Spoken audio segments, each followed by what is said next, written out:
Chaque année, on a des nouveautés avec la loi de finances, loi de financement de la sécurité sociale, des décrets, des lois dans tous les sens. Ce n'est pas toujours simple de s'y retrouver pour savoir ce qui vous concerne parmi toutes les nouveautés. Et donc aujourd'hui, on va faire le point sur les nouveautés 2026 pour les auto-entrepreneurs, ce qui change concrètement pour la micro-entreprise en 2026.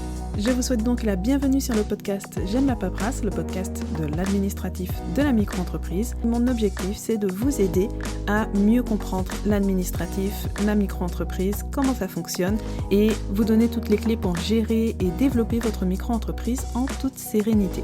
Avant de passer à la suite, si ce n'est pas encore fait, c'est le moment de vous abonner au podcast, quelle que soit la plateforme sur laquelle vous écoutez. Et en plus, si vous êtes sur Apple Podcast ou Spotify, vous pouvez également noter le podcast ou même laisser un commentaire. Ça permet au podcast de se développer et de se faire connaître. Maintenant que c'est dit, place à l'épisode du jour. Je vous souhaite une bonne écoute.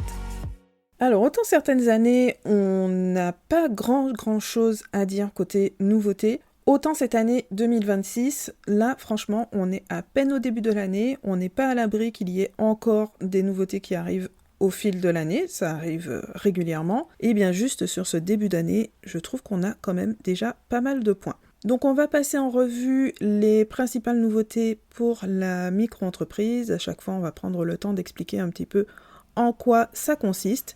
Et à la fin, on fera un petit récapitulatif, puisque mine de rien, on verra quand même pas mal de points. Donc ça permettra de faire un petit rappel rapide de ce qu'on va voir aujourd'hui. Et comme d'habitude, cet épisode de podcast fonctionne également avec un article de blog, et dans lequel vous pouvez retrouver les ressources utiles, les différents liens.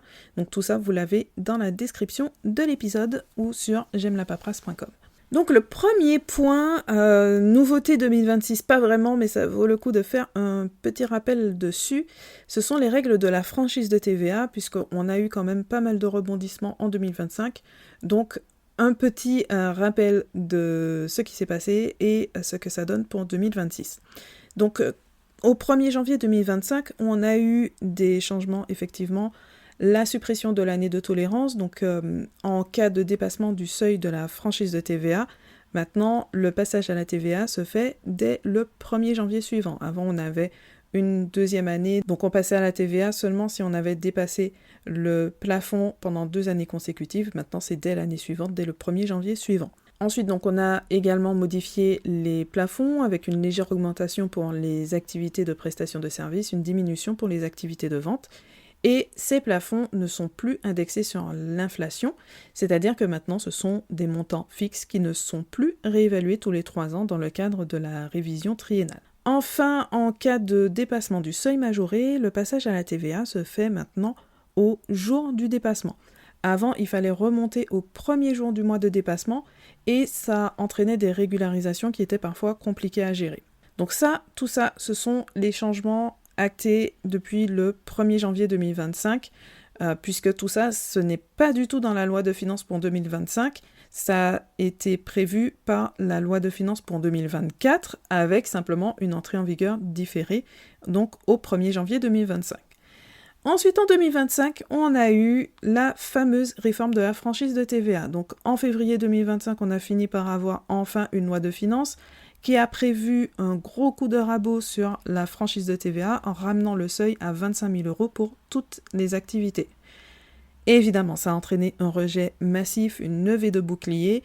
Le gouvernement a d'abord gagné du temps en suspendant l'application de cette réforme.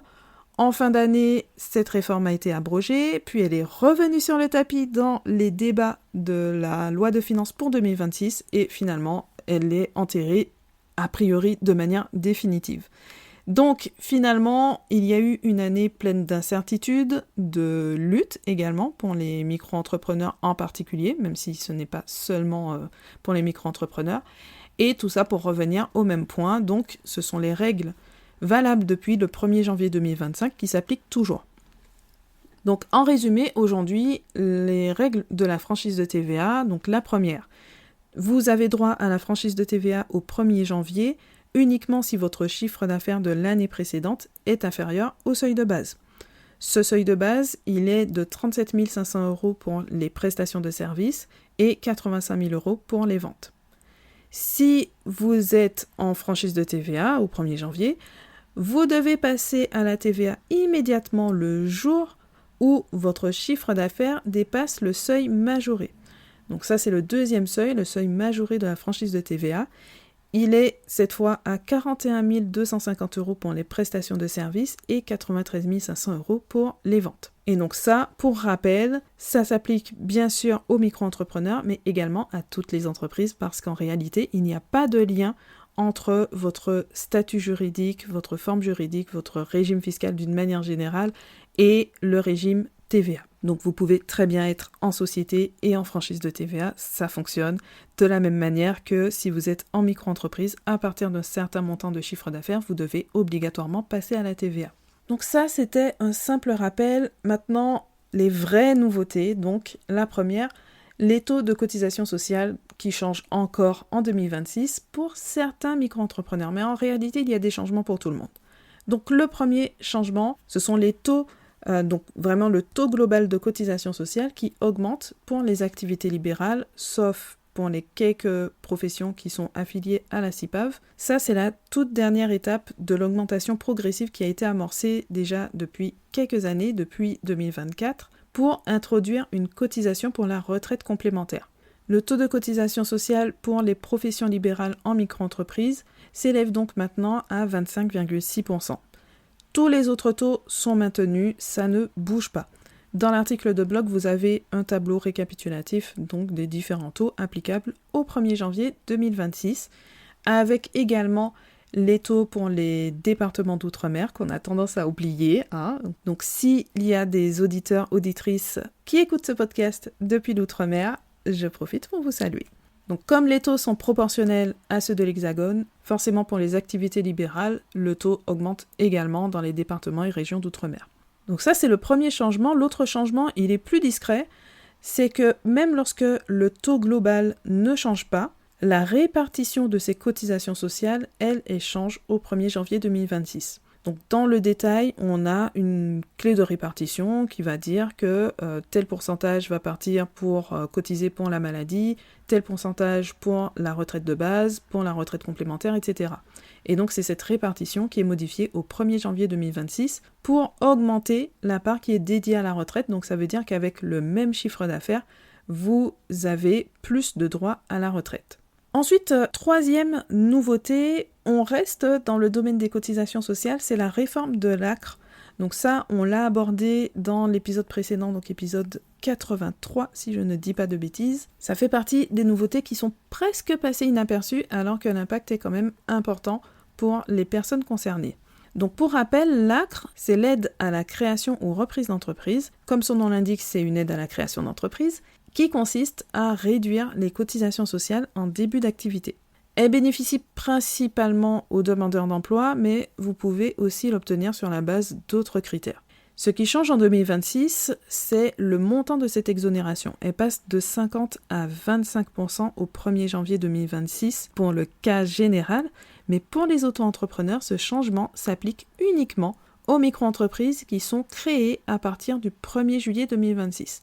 Donc, en clair, ça veut dire que si vous créez votre micro-entreprise avant le 1er juillet 2026 et que vous remplissez l'un des critères pour bénéficier de l'ACRE, vous avez droit à une réduction de 50% sur vos cotisations sociales pendant les 4 premiers trimestres civils d'activité, donc y compris celui de la création.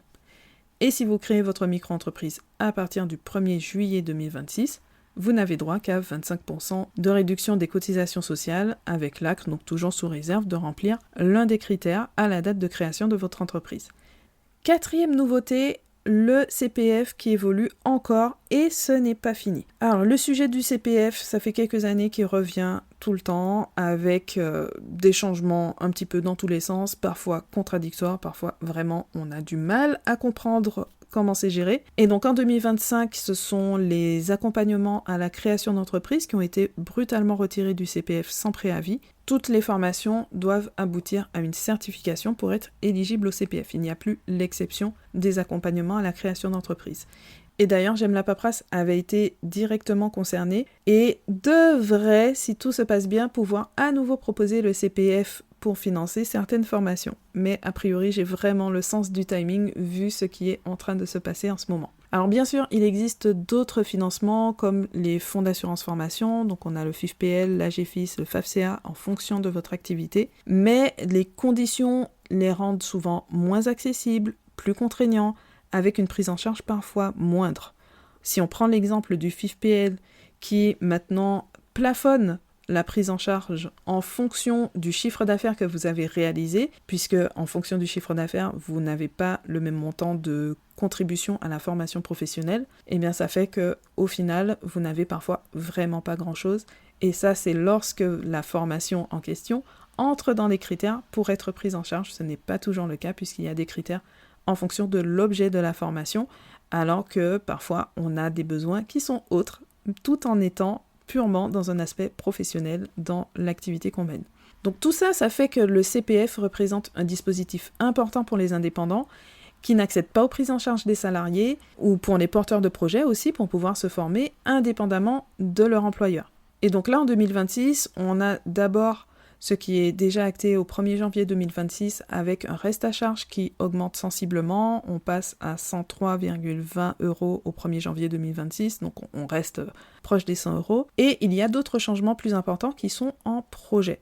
On a une première base qui est dans la loi de finances et pour la suite, on attend les décrets qui ne sont pas encore sortis. Donc on n'a rien d'officiel concernant les chiffres exacts, mais l'idée, c'est d'augmenter largement le reste à charge et d'introduire un plafonnement pour pouvoir mobiliser son CPF. Actuellement, on parle d'un plafond qui serait aux alentours de 1 500 €.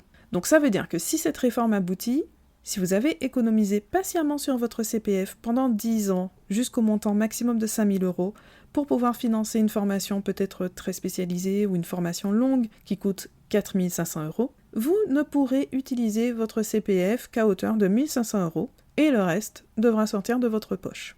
Donc, autant dire que c'est un frein vraiment important. Là, c'est un énorme frein sur le fait de se former. Et de fait, ça rend de nombreuses formations, en fait, inaccessibles aux personnes qui en ont peut-être le plus besoin, qui ont le plus besoin du CPF, puisque là, on parle de tous ceux qui n'ont pas forcément les moyens de payer une formation à 3 000 € pour pouvoir se former.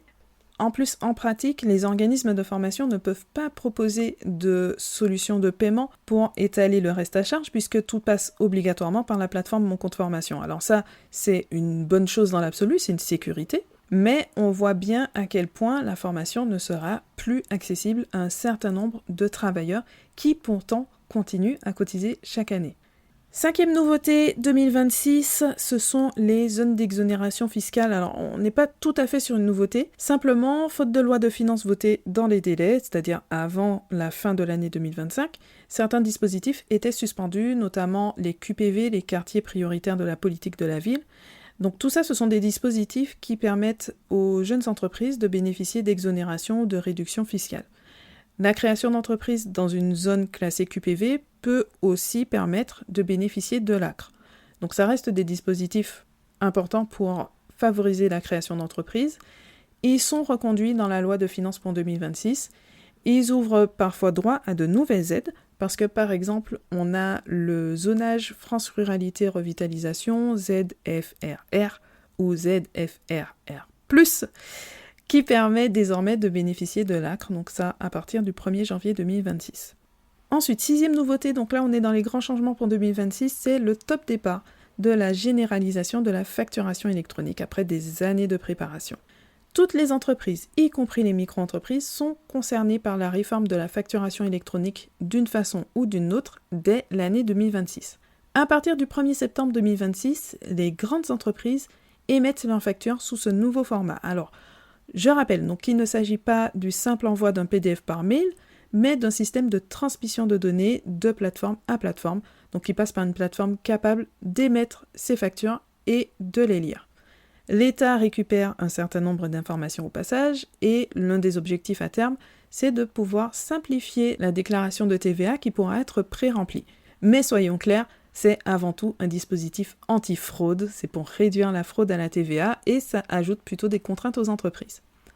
À ce stade, les micro-entrepreneurs doivent être capables de recevoir ces factures électroniques. Donc ça veut dire que vous devez choisir un outil qui va vous permettre de recevoir les factures sous ce format et vous devez activer le dispositif dans votre logiciel pour que votre entreprise soit inscrite dans l'annuaire de la facturation électronique. C'est ça qui va vous permettre de recevoir les factures électroniques en pratique et donc vous devez le faire avant le 1er septembre 2026. Le gros des obligations pour les micro-entrepreneurs, ça va être à partir du 1er septembre 2027 où là, toutes les entreprises devront émettre leurs factures sous ce format, donc de facture électronique. Et on a également 2 autres obligations qui vont entrer en vigueur au même moment. Donc la facturation électronique proprement dite, c'est ce qu'on appelle l'e-invoicing. Et on a également une obligation de transmission de données de transaction et une obligation de transmission de données de paiement. Donc ce qu'on appelle l'e-reporting. Vous ne serez pas forcément concerné par tous les dispositifs à la fois, ça dépend concrètement de votre activité, de votre clientèle, mais ça, c'est l'objet d'un autre épisode de podcast. Donc là, on ne va pas s'étendre sur le fonctionnement exact de toutes ces obligations. La priorité de cette année 2026, c'est vraiment de vous assurer que votre logiciel de gestion, celui que vous utilisez pour gérer votre facturation, votre comptabilité, etc., est entré dans la réforme de la facturation électronique et donc va vous permettre de les recevoir dès 2026 et plus tard de les émettre et d'effectuer les transmissions de données. Et d'ailleurs, si vous êtes à la recherche d'un nouveau logiciel justement spécialement créé pour les micro-entreprises et qui prend en charge la facturation électronique, vous pouvez bénéficier d'une réduction partenaire grâce à un lien qui est dans la description de l'épisode et que vous retrouvez également dans l'article de blog. Lorsque vous allez émettre des factures électroniques, vous devrez également ajouter 4 nouvelles mentions qui vont être obligatoires à ce moment-là. Le numéro sirène du client, le lieu de livraison des marchandises, la précision de la nature des transactions, c'est-à-dire est-ce que ce sont des prestations de services, des ventes ou les deux. Et si vous avez exercé l'option pour la TVA sur les débits, vous devez le préciser à ce moment sur vos factures. Ensuite, donc 7e nouveauté, les plafonds de la micro-entreprise. Ces limites de chiffre d'affaires sont actualisées tous les 3 ans pour suivre l'inflation. Ça, c'est la révision triennale. Donc, on en a parlé tout à l'heure pour la franchise de TVA pour dire qu'elle ne s'applique plus à la franchise de TVA. Mais par contre, ce dispositif existe toujours pour les plafonds de la micro-entreprise. Donc, pour rappel, les limites de chiffre d'affaires de la micro-entreprise pour les années 2023 à 2025 sont de 77 700 € pour les activités de prestation de services et 188 700 € pour les activités de vente. De nouveaux plafonds de chiffre d'affaires vont donc s'appliquer pour les années 2026, 2027 et 2028 et ils seront publiés dans le courant de l'année 2026. Malheureusement, je ne les ai pas encore au moment où j'enregistre cet épisode. La règle de sortie de la micro-entreprise, ça par contre, ça n'a pas changé, donc vous devez obligatoirement quitter le régime de la micro-entreprise seulement si vous avez dépassé le plafond de chiffre d'affaires pendant 2 années consécutives. Donc si c'est une seule année, vous avez le droit de rester en micro-entreprise l'année suivante. Cela dit, il ne faut pas confondre l'obligation légale et l'opportunité. Si votre chiffre d'affaires flirte avec les limites, il est plus que temps de vous questionner sur votre statut juridique et sur votre régime fiscal pour vérifier s'il est vraiment judicieux de rester en micro-entreprise ou si un passage au régime réel ou en société vous permettrait de rendre votre activité plus rentable, d'optimiser votre fiscalité en payant moins d'impôts, de soutenir l'évolution de votre entreprise, d'améliorer votre protection sociale, etc. En réalité, il y a plein de critères à prendre en compte dans le choix de son statut juridique et pas seulement une limite de chiffre d'affaires ou le fait que ça soit beaucoup plus facile. Et d'ailleurs, si le sujet vous intéresse, c'est le sujet de l'interview avec Estelle B, donc qui est avocate en droit des affaires. Et donc vous pouvez retrouver l'épisode numéro 47 où on aborde ensemble le choix du statut juridique. On ferme la parenthèse et on passe à la 8e nouveauté, la collecte des cotisations sociales par les plateformes. Quand on est indépendant, on verse directement ses cotisations sociales à l'URSSAF. Ça, je pense que tout le monde est OK là-dessus. Et c'est quelque chose qui rend encore plus douloureux ce paiement puisqu'on se rend pleinement compte des sommes versées et de ce qu'il reste ensuite par rapport à ce que nos clients nous ont payé. Ce qui change en 2026, c'est la mise en place d'un système de prélèvement à la source des cotisations sociales par les plateformes intermédiaires. Quand vous passez par une plateforme de mise en relation entre des professionnels et des clients, vous vous attendez bien à ce que cette plateforme prélève sa commission avant de vous reverser votre argent. Eh bien là, c'est le même principe, sauf que cette fois, il s'agit des cotisations sociales qui vont être prélevées et reversées à l'URSSAF. Donc concrètement, comment ça va se passer ? L'URSSAF va transmettre les informations nécessaires à la plateforme, notamment votre taux de cotisation sociale. La plateforme va pouvoir calculer les cotisations sociales, les prélever, les reverser à l'URSSAF à votre place chaque mois. De votre côté, vous pourrez consulter sur votre espace auto-entrepreneur.ursaf.fr, donc comme d'habitude, la déclaration qui a été réalisée par la plateforme et la vérifier. Si vous avez d'autres ventes en dehors de cette plateforme, vous continuez à déposer votre déclaration de chiffre d'affaires comme d'habitude pour toutes les autres sommes sur votre espace URSSAF. Ce système doit être mis en place à partir d'avril 2026 pour 8 plateformes numériques qui se sont portées volontaires. Donc ça, vous avez le détail dans l'article de blog. Et pour toutes les autres, le prélèvement à la source des cotisations sociales sera mis en place à partir du 1er janvier 2027. Donc si on doit faire un bref récapitulatif des principales nouveautés pour les micro-entrepreneurs en 2026, on a les règles et plafonds de la franchise de TVA qui reviennent définitivement à ce qui est applicable depuis le 1er janvier 2025, les taux de cotisation sociale qui augmentent pour les professions libérales avec un taux de 25,6% au 1er janvier 2026, la répartition des cotisations sociales qui change pour augmenter les droits à la retraite. On a aussi cité l'ACRE qui diminue à 25% de réduction de cotisation sociale pour les micro-entreprises créées à partir du 1er juillet 2026 contre 50% auparavant.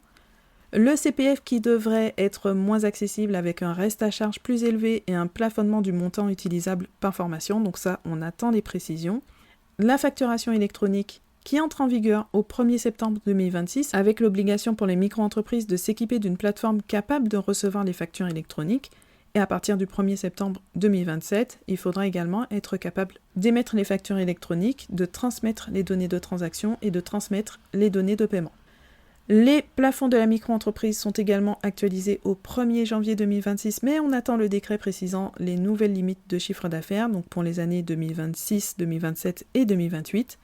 Et enfin, les cotisations sociales sont prélevées directement par des plateformes numériques à votre place. Cela concerne seulement 8 plateformes volontaires à partir d'avril 2026, puis toutes les autres au 1er janvier 2027. On arrive à la fin de cet épisode. Comme d'habitude, retrouvez dans la description de l'épisode les liens utiles vers l'article de blog et également vers le compte Instagram J'aime la paperasse, la newsletter et les différentes ressources. Avant de se laisser, n'oubliez pas de vous abonner, de laisser un like, une note ou un commentaire selon la plateforme sur laquelle vous écoutez ce podcast. Merci pour votre écoute et on se retrouve très bientôt pour un nouvel épisode.